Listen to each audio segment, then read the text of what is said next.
Extra judicial طریقے سے کسی کو قتل کرتے ہیں، کیونکہ قرآن کہہ رہا ہے کہ قصاص میں زندگی چھپی ہے اے عقل مندو۔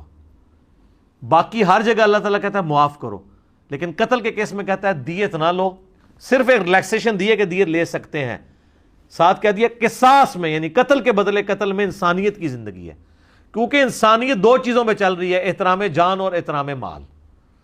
جس معاشرے میں یہ چیزیں نہیں ہوں گی نا، وہ بدترین معاشرہ ہوگا، چاہے وہاں پہ مذہب بھی ہو، جس طرح کہ ہمارے معاشرے، اور جہاں پہ مذہب نہ بھی ہو، احترام جان اور احترام مال ہوگا، بہترین معاشرہ ہوگا، جس طرح کہ یورپ امریکہ میں برائیاں اپنی ان کی الگ جگہ، لیکن وہاں پہ لوگوں کی جان مال تو کم از کم محفوظ ہے نا۔ ڈیوڈ کیمرون اگر کسی ہاسپٹل کا پرائم منسٹر ہوتے ہوئے دورہ کرتا ہے تو اس کو ایک ڈاکٹر ڈانٹ سکتا ہے کہ میری اجازت کے بغیر تم یہاں کہاں۔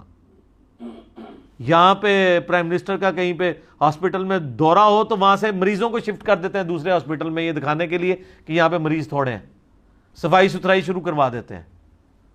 سر وہاں پہ لوگوں کو پتہ ہے عدلیہ آزاد ہے، اگر پرائم منسٹر مجھے نوکری سے فارغ کرے گا، سسپینڈ کرے گا، میں عدالت میں جاؤں گا، پرائم منسٹر کو اور جانا دینا پڑ جائے گا۔ سر یہ عدالت کا، اور آپ پتہ ہے امریکہ میں جج ریٹائر نہیں ہوتے ہیں، جج مرتے دم تک جج ہوتے ہیں۔ جی جج نہیں ریٹائر ہوتا، وہ کہتے ہیں سب تو قیمتی بندہ ہے۔ جج دنیا میں اللہ کی کرسی پہ بیٹھا ہوا ہے، یہ یاد رکھیے گا۔ بخاری مسلم میں حدیث ہے نا کہ 7 لوگوں کو اللہ کا سایہ ملے گا، عرش کا سایہ قیامت والے دن، اس میں پہلا عادل حکمران ہے جو جج کی سیٹ پہ بیٹھا ہوا ہے، عدل کرنے والا۔ دنیا میں اللہ تعالیٰ کہتا ہے نا کہ میں عادل ہوں، میں نے ترازو نازل کیا ہے کہ لوگ قسط کے اوپر قائم رہے، انصاف کے اوپر۔ دنیا میں اللہ کا ریپریزنٹیٹو پیغمبر تو ہے، پیغمبر کے جانے کے بعد یا پیغمبر کی موجودگی میں بھی پیغمبر جو ججز لگاتے ہیں وہ دنیا میں اللہ کی کرسی پہ، یعنی اللہ کے احکام کو پہنچا رہے ہوتے ہیں لوگوں تک۔ اسی لیے آپ دیکھ لیں حضرت عمر نے ججز کی کرسی کے اوپر ایسے لوگ بٹھائے ہوئے تھے جنہوں نے دنیا کو 3 طلاقیں دی تھیں۔ دنیا الٹی لٹک جائے نا، وہ ٹس سے مس ہونے والے نہیں تھے انصاف کے معاملے میں۔ حجاز مکے مدینے میں سیدنا علی ابن ابی طالب چیف جسٹس، رومن امپائر گیری ابو دردا غریب صحابی اصحاب صفہ میں سے چیف جسٹس، پرشین امپائر گیری کوفے میں بھیجا عبداللہ ابن مسعود اصحاب صفہ میں سے، وہ بھی درویش صحابہ میں سے، ان کو لگایا چیف جسٹس جو کمپرومائز نہ کرے۔ تو جج کی کرسی بہت بڑی کرسی ہے، اور یہاں تو خیر پاکستان میں تو عدلیہ بھی مطلب اپنی اہمیت کو پہچانتی نہیں ہے۔ ہم تو کوشش کر رہے ہیں کہ عدلیہ کو کس طریقے سے اوپر لایا جائے، اور مجھے تو خیر موجودہ پرائم منسٹر پہ بڑا دکھ ہے، انہوں نے تو اپنی جماعت کا نام ہی رکھا تھا پاکستان تحریک انصاف، اور اس وقت یہ تقریریں کرتے تھے کہ بس ایک انصاف دے دیں، عدالتیں آزاد ہو جائیں، عدالتیں آزاد ہو جائیں، باقی سب کچھ ٹھیک ہو جائے گا۔ اور عدالتیں اور نیب جتنی محکوم اس دور میں بنی ہوئی ہے، ہم نہیں، دنیا میں جو منصف مزاج لوگ ہیں، جو اتھارٹی ہیں اس فیلڈ کے، ان کی رپورٹیں پڑھیں پاکستان کے بارے میں کیا کہہ رہے ہیں وہ لوگ۔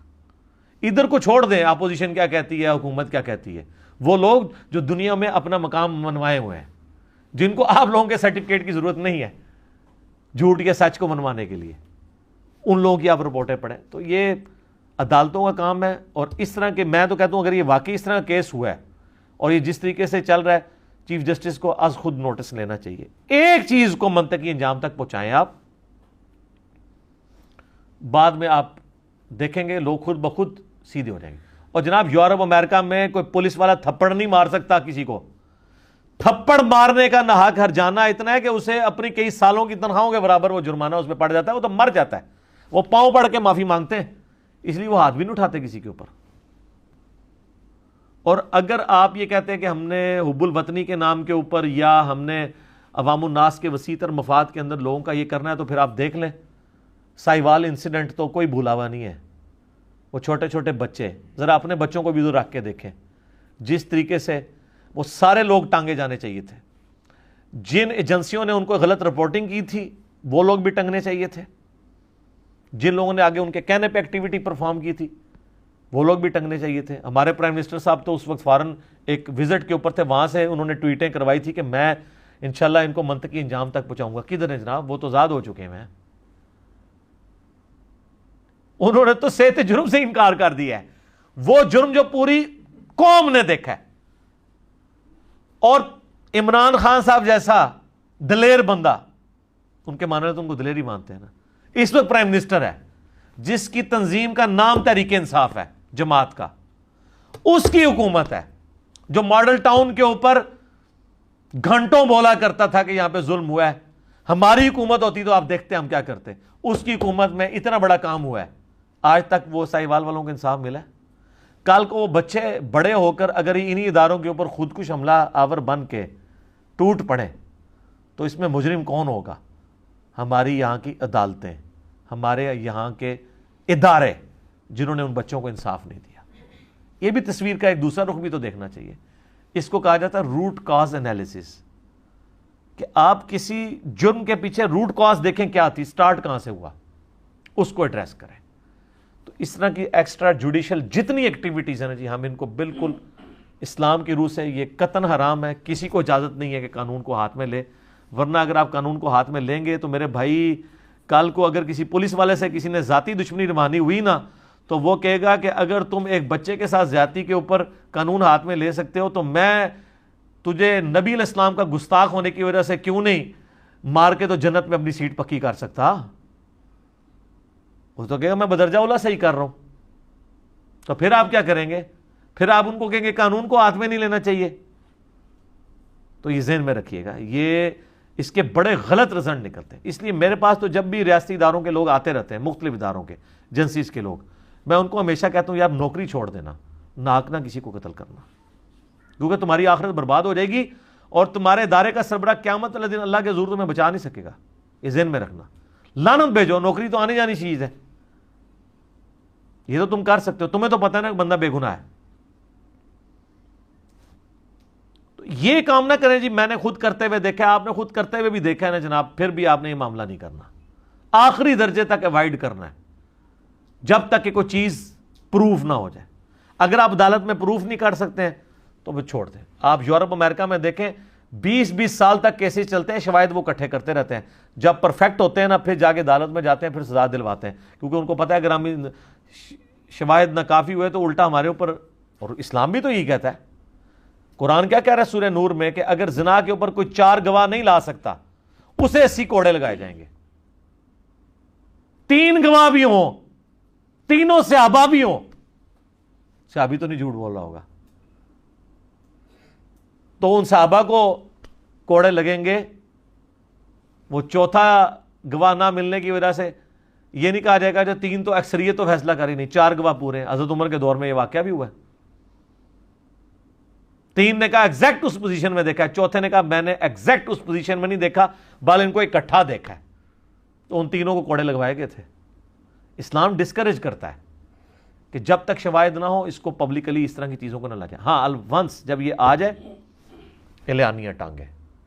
آپ کو پتا ہے پچھلے دنوں یہ پارلیمنٹ میں ایک ہوا تھا کہ جو لوگ بچوں کے ساتھ جنسی زیادتی کرتے ہیں ان کو اعلانیہ سزا دی جائے گی۔ مجھے لوگ کہتے ہیں لیکچر دیو لیکچر دیو، او میں ہے کچھ بھی نہیں ہونا۔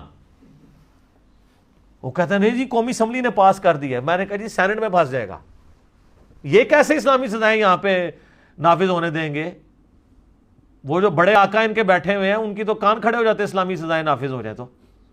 وہی ہوا سینٹ میں پہنچا تو اس میں ایک انہوں نے نا سینٹ سے پروف ہو گیا، خبر آئی، میں نے کہا یار پروف کیسے ہو گیا وہاں سے، سینٹ والوں نے بھی اپروو کر دیا، تو آیا کہ جی اس میں انہوں نے سلیش ڈال دی ہے کہ قتل یا عمر قید، اور اعلانیہ کا تو لفظ ہی بیچ میں سے نکال دیا۔ وہ یا کا مطلب ہے وہ یا کے بعد والا ہی کام ہوگا، اور اعلانیہ تو ہو گئے نہیں۔ اسلام میں تو آیا ہے سورہ نور کے اندر، سورۃ المائدہ کے اندر کہ سزا اعلانیہ ہو تاکہ ڈیٹرنس ہو، بلکہ سورہ نور میں آیا کہ مسلمانوں کا ایک گروہ ویٹ کرے گا اس چیز کو۔ جو جوید چودھری صاحب نے کہہ دیا تھا وہ ویٹ اس لیے کرے گا سیاڑے ہی مجرم ہے۔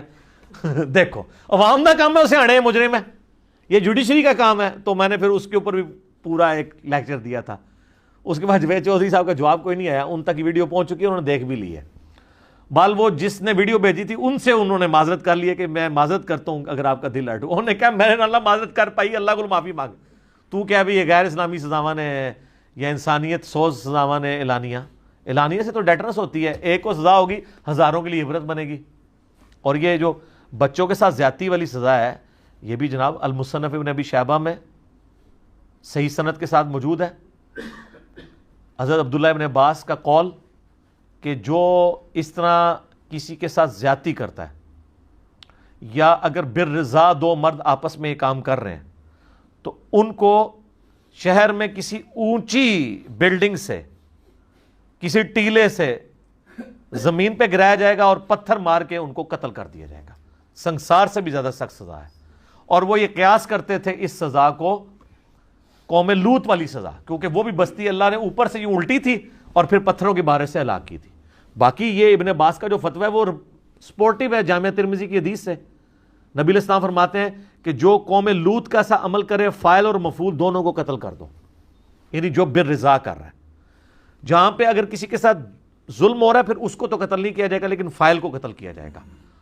تو سر یہ سزا جو ہے نا، اس کی یہ گولی مارنا نہیں تھی، اس کو مینار پاکستان سے نیچے گرایا جاتا اور اگر زندہ بچ گیا ہوتا تو پتھروں سے مارا جاتا۔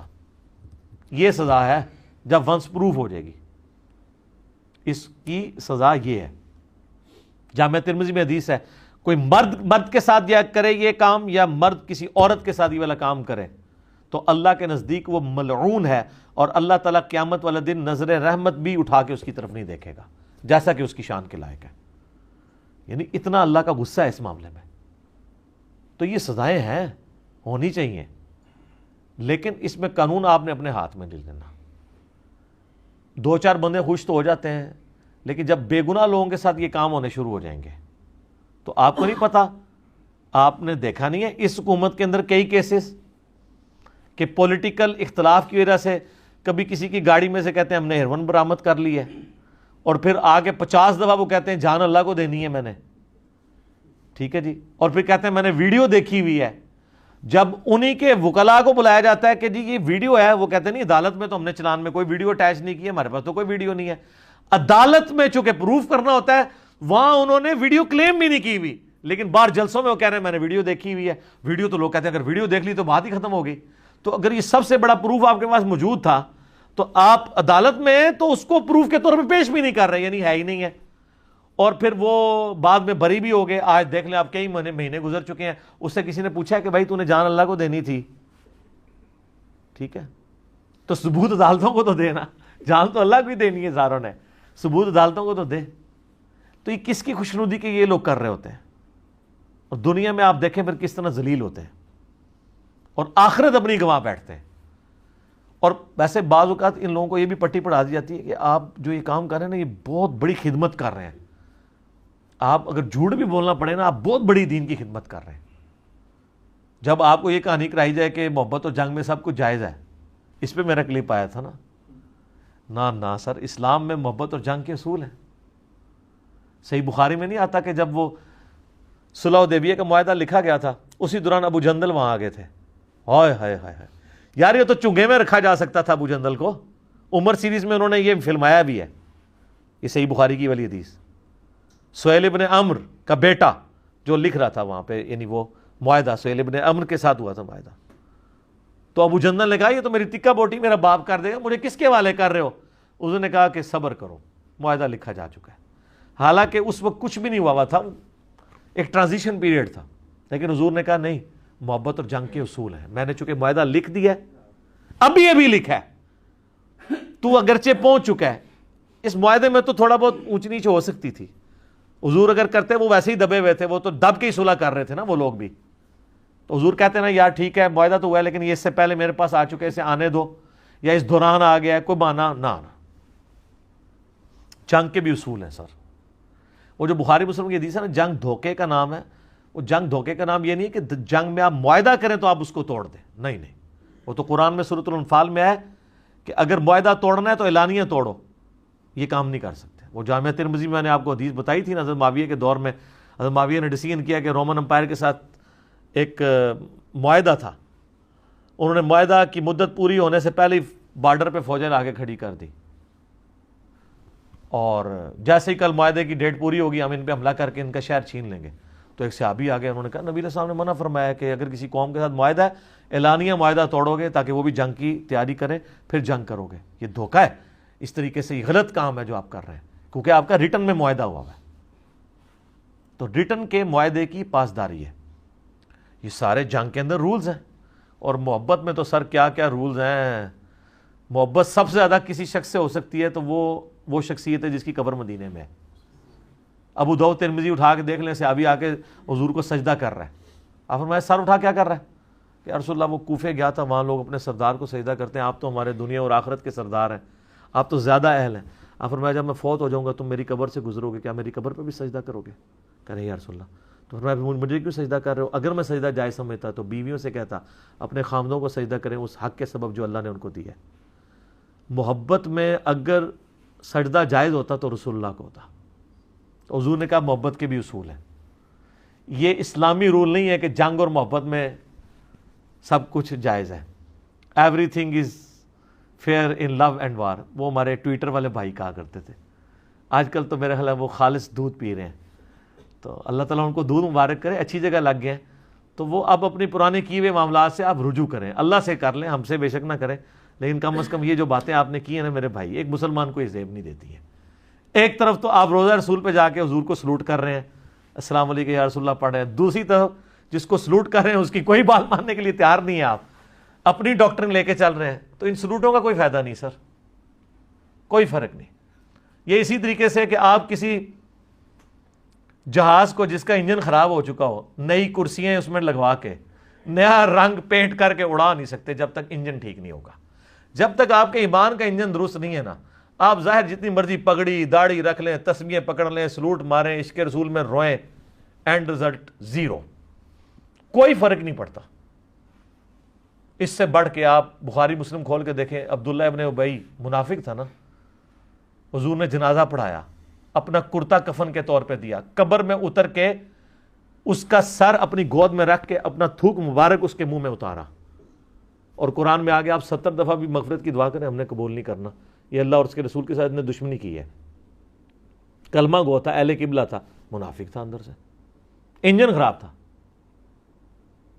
تو حضور کی تھوک مبارک, آپ کا کفن مبارک, آپ کا نماز جنازہ پڑھنا, حتیٰ کہ قرآن میں الفاظ ہے 70 دفعہ بھی آپ مانگیں گے نا نہیں معاف کریں گے.